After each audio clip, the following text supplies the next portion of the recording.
Dan Iboun ravi de payer ses impôts en France. L'exil fiscal très peu pour Dan Iboun. Si beaucoup de personnalités choisissent cette solution pour payer moins d'impôts, le ch'tite le plus célèbre de l'Hexagone, et le plus riche, a, lui, à cœur d'accomplir son devoir de citoyen, comme il l'évoquait en février dernier dans les pages du Parisien. Il faut dire que ces déménagements successifs ont suscité de nombreuses rumeurs à ce sujet.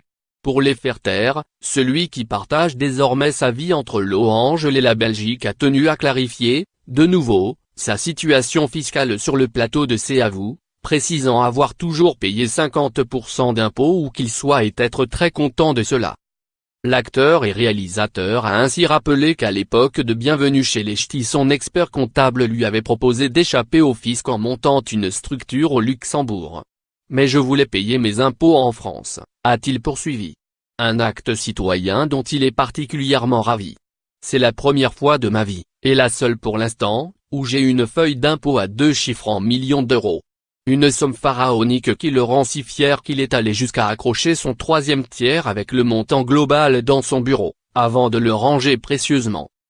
Pour Dan Iboun, la redistribution des richesses est indispensable.